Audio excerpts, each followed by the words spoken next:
Hello, friends. A very warm welcome to Ansarkari, and let's try to see what are the important developments as we have been doing, so that you can make your own notes, you can understand the ideas, and also you can appreciate that you can communicate, ideate, and also you can make your own understanding of what is happening. Let's see the gold. The gold prices spiking more than 30% over last year. It is a kind of a very curious situation because not even demand is subduing, and on the other hand, we are seeing that it is already about to breach 1 lakh psychological benchmark. So international gold prices, they are being impacted because of what is happening in the international market.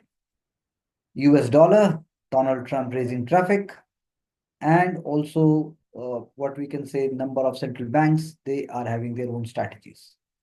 So the global rally is going on, and it is not surprising that by the end of 2025 it will be rising much more further. So it is becoming a very popular asset for one and all. तो point वही है कि India ने more than 63 billion gold import किया last year के मुकाबले, around 40% आप previous year का कह सकते हैं. Gold is among India's top non-oil import together with electronics and machinery. This is very important. So prices जो हैं वो बढ़ेंगे और उसके बाद कहते हैं कि फिर वो शायद नीचे भी आएंगे, लेकिन अब हम इतना कह सकते हैं कि भारत में सोना व्यवहार का विषय है, कल्चर का विषय है. ये सिर्फ एक कमोडिटी या ट्रांजैक्शनल वैल्यू नहीं है. Now again coming to another very important concept, which is of Central Electricity Authority is concerned कि आने वाले टाइम में पावर कैपेसिटी जो है, क्या वो पूरी की पूरी डिमांड को फॉलो कर पाएगी.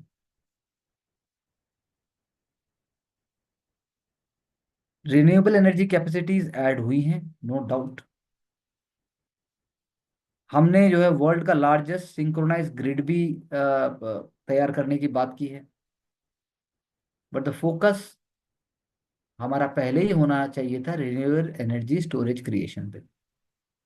हमने इस बारे में डिटेल में पीछे के एसेज में भी बात की. एक और फैक्ट जो यहाँ पर है, that is 46% of the countries installed installed जो हमारी पावर जनरेशन कैपेसिटी है, that is now renewable energy based. जबकि रिन्यूएबल एनर्जी सेक्टर मात्र 15% ही हमारी पूरी डिमांड को पूरा कर पाता है. सो क्या हम कह सकते हैं कि जो रिन्यूएबल एनर्जी कैपेसिटी एडिशन है, इसने आउटपेस तो कर दिया फॉसिल फ्यूल बेस्ड पावर को रिसेंट ईयर्स में, लेकिन फिर वही बात है, हमारे पास स्टोरेज कैपेसिटी होनी चाहिए, फास्टर एग्जीक्यूशन होना चाहिए, ग्रीन एनर्जी कॉरिडोर हमारे डेवलप होने चाहिए, इंटर एजेंसी कोऑर्डिनेशन ज़्यादा इंपॉर्टेंट होना चाहिए. अभी रिसेंटली एक जो हमने स्कैम भी देखा जग्गी ब्रदर्स का, वो भी इन्हीं चीज़ों से जुड़ा हुआ है, उससे झटका लगता है. सो इंट्रा स्टेट लेवल के ऊपर और ज़्यादा कोऑर्डिनेशन, कोऑपरेशन, इंटीग्रेशन और ज़्यादा क्लैरिटी होनी चाहिए, जो कि मिसिंग है. इस विषय में हमें इतना ही देखना होगा, और हमें ये भी देखना है कि जो आगे अगर हम देखें, जो half of the installed power capacity है, वो हमें फ्यूचर के जो हमारे गोल्स हैं उसको पूरा करने में हमें दिक्कत देगी. और पावर जो पावर कंपनीज हैं in different states, there is a political angle also to it. October 23 का जो मिनिस्ट्री ऑफ पावर का एनर्जी कंजर्वेशन एक्ट है, उसने रिन्यूएबल परचेज ऑब्लिगेशंस को परस्यू तो किया, लेकिन उसकी कमर्शियल वायबिलिटी, लीगल उसका लीगल बैकिंग, और साथ में फिर उसको एक्चुअली उसको वो करना कितना मुश्किल का. तो रोल है सेंट्रल इलेक्ट्रिसिटी रेगुलेटरी कमीशन का, and connectivity and general network access जो इंटरस्टेट ट्रांसमिशन सिस्टम्स का है, वो भी बहुत इंपॉर्टेंट है. लेकिन क्या स्टेट्स आपस में मिलजुल कर ऐसा कर सकते हैं? क्या स्टेट जो है वो जो पावर परचेजिंग एग्रीमेंट, जैसे अभी हमने अडानी का देखा था, अडानी का जो आंध्र प्रदेश और बाकी जगह जो आया, वो क्या था फिर? इंटर रीजनल जो ग्रिड कैपेसिटी है, वो बढ़ी तो है, लेकिन क्या वो सस्टेन हो पाएगी, कंसिस्टेंटली वर्क हो पाएगा? तो क्वेश्चंस हैं कई, जैसे हमारा जो नेशनल इलेक्ट्रिसिटी प्लान है ट्रांसमिशन का, वो ट्रांसमिशन इंफ्रास्ट्रक्चर को बढ़ाने की बात करता है। 1,90,000 से ज्यादा सर्किट किलोमीटर का हमें ट्रांसमिशन लाइन्स चाहिए एक डिकेड के अंदर। तो कैसे हो पाएगा? फिर हमें जो है विंड फार्म्स और जो बाकी सोलर पावर भी, मैं कहूँगा बैटरी एनर्जी स्टोरेज सिस्टम भी हमें चाहिए, पंप स्टोरेज प्लांट्स भी चाहिए। तो बैटरी एनर्जी स्टोरेज सिस्टम्स जैसे BESS जिसको हम कहते हैं, हर रिन्यूएबल एनर्जी प्रोजेक्ट के साथ जोड़ ही देना चाहिए।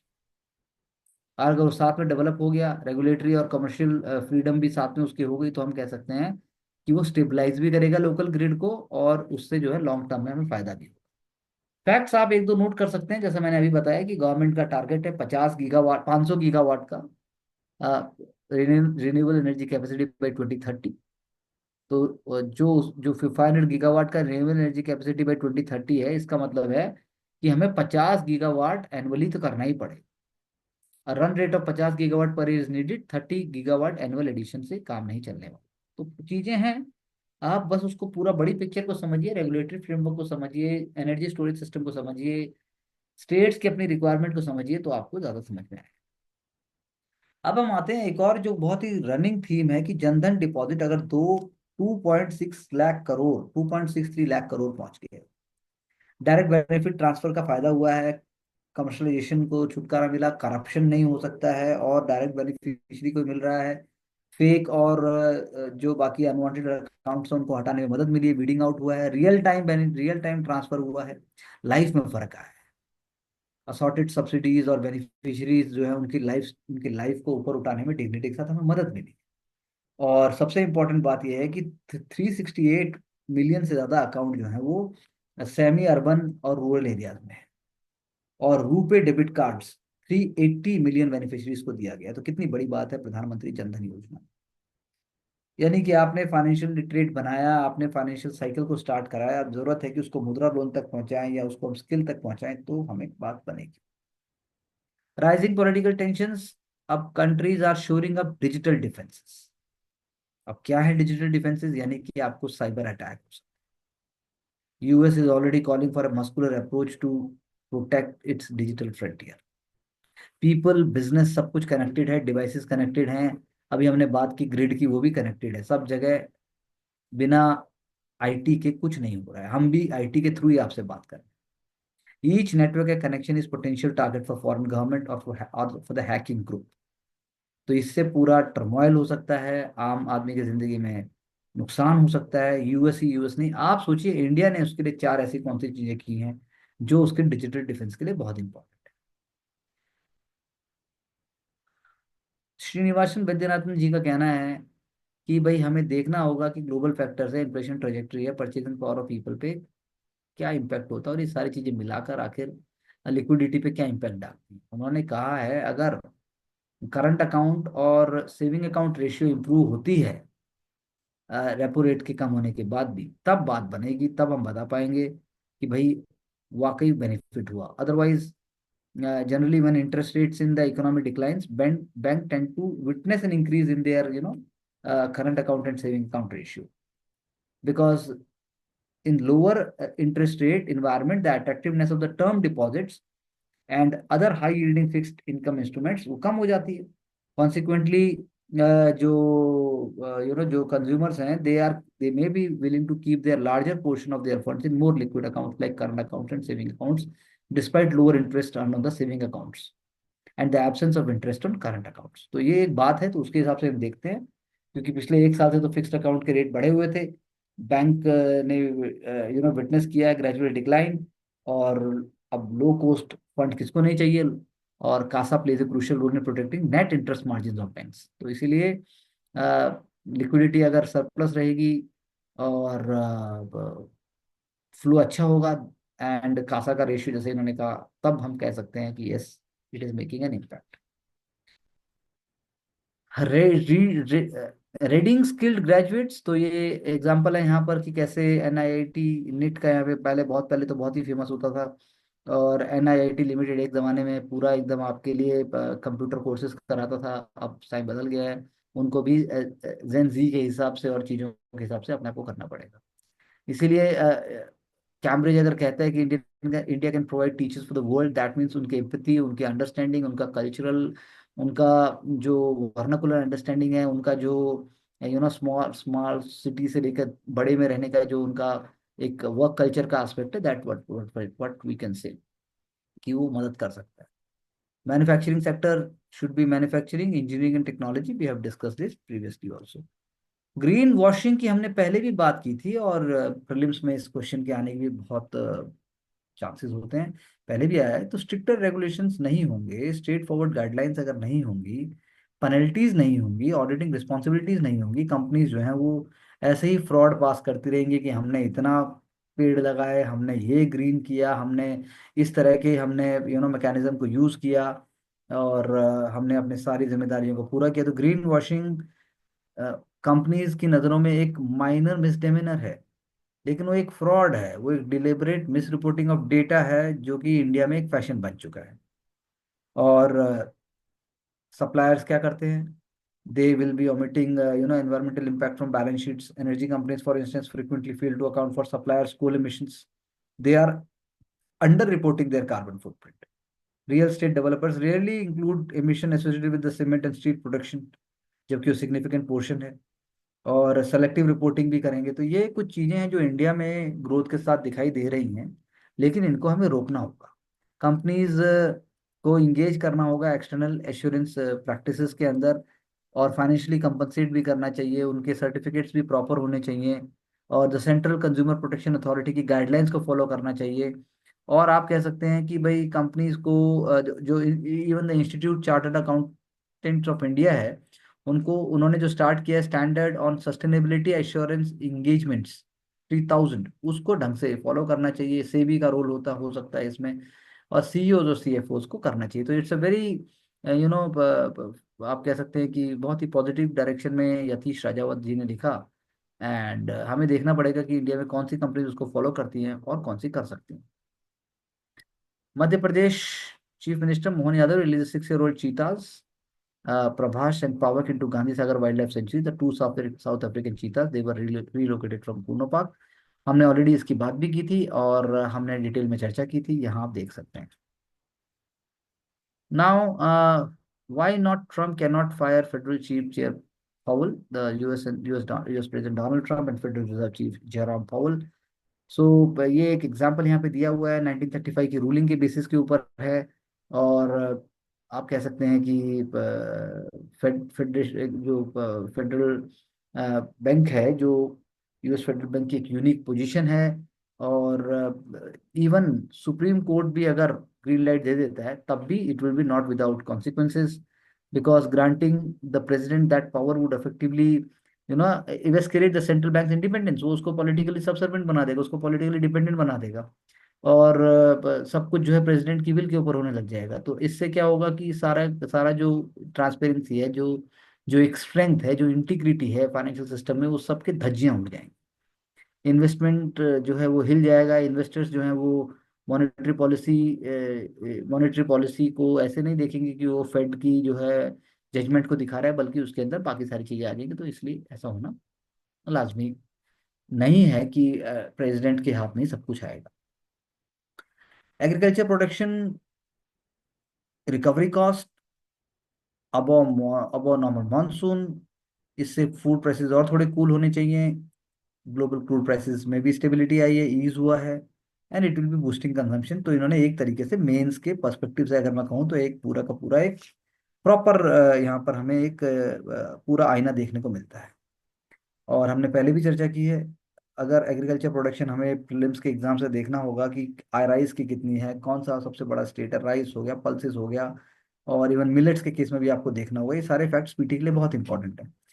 तो इस पर्सपेक्टिव से आप देखिए, बाकी तो it is kind of a general survey, और हमने पहले भी इसकी बात की है, इसीलिए मैं इस पे अब नहीं ज़्यादा बोलूँ। Why first confirmed image of colossal liquid in deep sea is significant. हम इन्वायरमेंट सीरीज में ऑलरेडी बात कर रहे हैं कि भाई कैसे आप इन्वायरमेंट एंड इकोलॉजी में सॉयल है, वाटर है, हर चीज पे इम्पेक्ट करती है। तो कोलोसल स्क्विड्स जो है वो बहुत ही मुश्किल हैं स्पॉट करना, नियरली इम्पॉसिबल यहाँ पर लिखा हुआ है। This is probably because their large sensitive eyes make them stay away from research equipment that can be bright and loud। तो इसीलिए बहुत हमारे आप में अपने अपने आप में बहुत बड़ी बात है, और ये सिग्निफिकेंट है उसकी साइटिंग। और उससे हमें और ज़्यादा अंडरस्टैंड करने को मिलेगा कि ह्यूमन एक्टिविटीज़ जो डीप सी माइनिंग में जिसकी हमने एनवायरनमेंट में चर्चा की वो नहीं होनी चाहिए, उससे उनको नुकसान होता है। Government audit red flags financial irregularities and role of former member secretary ICHR. बड़े दुख की बात है दैट ड्यू डिलीजेंस और क्लैरिटी नहीं रखी जाती। एक केस स्टडी का एग्जांपल है कि एक प्रोफेसर साहब को यदि मौका दिया जाता है, वो आईसीएचआर में जाते हैं और 5 करोड़ से ज्यादा रुपए को अगर वो बिना ड्यू डिलिजेंस के खर्च करते हैं, तो this is not a very very good sign. And government and obviously ministry is taking first stage advice, और वो उस पर जरूर एक्शन लेगी। यहाँ पर पूरा डिटेल में बताया गया है। यहाँ पे बताया भी गया है कि भाई कोई किताब जो 800 रुपये तक में होनी चाहिए, वो 5-5 हज़ार में आपने मंगा के रख दी पर कॉपी। और उसके बाद जो है ऐसी ऐसी जो कहना चाहिए कि जो अनवांटेड और स्पूरियस जो ये एक्टिविटीज हैं, इन पे बिल्कुल कंट्रोल होना चाहिए, and the guilty must be punished. Human detection radars लगाए हैं हमने, सेस्मिक सेंसर्स लगाए हैं टनल को ट्रैक करने के लिए। एमएचए का पाक बॉर्डर के ऊपर हाई सिक्योरिटी इंफ्रास्ट्रक्चर है, लेकिन फिर भी टेररिज्म को डिफीट करने के लिए हमें integrated human intelligence based approach लानी होगी, बिना कश्मीरियों की मदद के, बिना लोकल आदमी की मदद के, बिना उनके भारत में कंप्लीटली अपना सर्वस्व इंटीग्रेट किए टेररिज्म को हम नहीं हटा सकते। That is very very sad. जो फौजी हैं, जो हमारे जाबाज सिपाही हैं, जो हमारा लश्कर है, वो तो बहुत इंपॉर्टेंट है, लेकिन फिर भी जनता का सपोर्ट हमें पूरा चाहिए होगा। Civil services day is very important, and आप कह सकते हैं कि सिविल सर्विसेज डे, हाँ, जो हमारे ऑनरेबल सरदार वल्लभ भाई पटेल साहब थे, उन्होंने बताया है कि कैसे कैसे जो है देश के लिए स्टील फ्रेम है, और देश के बैकवर्ड से बैकवर्ड और मार्जिनलाइज आदमी के लिए बहुत इंपॉर्टेंट।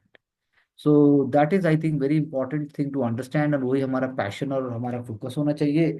और उसमें भी हमें देखना है कि कैसे हम लर्निंग नेवर एंड, जैसा कि जो प्रधानमंत्री जी के प्रिंसिपल सेक्रेटरी पीएस थे, मिश्रा सर, जिन्होंने अयोध्या के लिए भी इतना इम्पोर्टेंट कंट्रीब्यूशन दिया है, उन्होंने खुद कहा कि जब वो प्रधानमंत्री से मिले और प्रधानमंत्री जी ने उनको बता पाए कि लर्निंग कभी एंड नहीं होती, तो वही एक फैक्टर होता है। तो ड्यूटी, डिसिप्लिन, डिलीवरी, ये बहुत इंपॉर्टेंट है, और इसी से आप देश को आगे बढ़ने की बात कर सकते हैं। और that's what we can say, and we also try to do it on our own ways. Let's break a silence. The writer is the president special Bharat and chairman Asia Pacific advisory council, Mallika Nadda ji. तो वही बात है कि बच्चे आजकल जो नए इन्होंने जो है जो नया कमर्शलाइज्ड एटमॉस्फेयर है, उसकी उन्होंने चर्चा की है। What is the biggest challenge of motherhood today? It is not just balancing career with responsibilities at home, nor raising high performing children, it is increasing task to raising good citizens, resilient, kind, mentally sound. तो बहुत मुश्किल चीज है। तो हम कह सकते हैं कि यूथ की जो हैबिट्स हैं, या जो आप कहिए कि जो ड्रग्स हैं, या जो जॉम्बी सिगरेट की इन्होंने चर्चा की, फिर जो हमारे ओटीटी प्लेटफॉर्म के थ्रू हो रहा है, जो हम सेलिब्रिटीज जो हमारे कर रहे हैं, तो I think it's a very very sad and societal. अगर मैं बात करूं तो ये बहुत ही लंबा, बहुत ही दुखद, बहुत ही ज्यादा पेशेंस और थैंकलेस जॉब की तरह है। तो Joy of not just a mother but everyone watching their children being healthy, और डिप्रेशन से, लोनलीनेस से और एग्रेशन से दूर रखे, ये बहुत मुश्किल काम है, लेकिन हमें मिलकर करना होगा। We also try to focus on that. Search for life outside earth की हमने पहले भी बात की है, और जेम्स वेब टेलीस्कोप का इसमें बहुत इंपॉर्टेंट रोल है, K2-18b। ये पीटी में तो आपको फैक्ट्स नाम याद रखने हैं। तो सर्च फॉर लाइफ आउटसाइड जो अर्थ का है, वो हमारा एक पैशन है बहुत शुरू से ही। और हम केमिकल कंपोजिशन चाहते हैं कि प्लैनेट के एटमॉस्फेयर का, और जो लाइट है स्टार्स की, वो सब भी हम देखना चाहते हैं। तो उससे हमें पता लगेगा इस विश्व का, इस ब्रह्मांड का, और इवन लाइफ अगर कहीं और है तो उसकी भी हम चर्चा कर सकते हैं। Local value addition electronic manufacturing में बहुत इंपॉर्टेंट है। we have successfully able to localize smartphone assembly in the country for domestic consumption and export. The government is now focusing on local value addition in the sector. तो नई scheme हमने जो है वो launch की है। और the electronic component manufacturing scheme बहुत इंपॉर्टेंट है इस कॉन्टेक्स्ट में। आप फैक्ट्स देखिए जरा कि हमने 2025 में पीएलआई स्कीम के तहत क्यूमुलेटिव इन्वेस्टमेंट 10,000 से ज़्यादा है। क्यूमुलेटिव प्रोडक्शन वो भी बहुत ज़्यादा है। क्यूमुलेटिव एक्सपोर्ट्स देखिए आप। Direct jobs are more than 1,39,670। Laptops और कंप्यूटर का देखिए आप। तो ये जो सिर्फ कंप्यूटर और लैपटॉप की बात नहीं है, गवर्नमेंट ने एक मैकेनिज्म क्रिएट किया है। चाइना की तरह बहुत बड़े लेवल पे तो नहीं है, लेकिन फिर भी हमारे लिए की टारगेट है और हम उसमें चेंज लेके आ रहे हैं। Slow and steady wins the race. अपने तरीके से हम चीज को कर रहे हैं। I am sure we are going to win this long battle. तो इसमें आपको देखना है इलेक्ट्रॉनिक्स, इसमें आपको देखना है टेक्सटाइल्स, इसमें आपको देखना है यू नो सेमीकंडक्टर्स, इसमें आपको देखना है डिजाइन, इसमें आपको देखना है कि जीसीसी जो हमारे हैं, इसमें आपको देखना है, अभी हमने बात की थी यूथ को कहाँ से नौकरी मिले, एआई का क्या होगा। तो ये सारी चीजें इसमें जुड़ के हम देख सकते हैं। So please link today's discussion with your previous 1 week discussion. और जिन जिनको मैं रोज बताता हूँ कि भैया आपको कैसे पॉइंट्स खुद बनाने हैं। And in that context we have to work smart and hard in order to get success. Thank you very much. We will discuss more ideas in our next interaction. Thanks for watching and being with Ansarkari.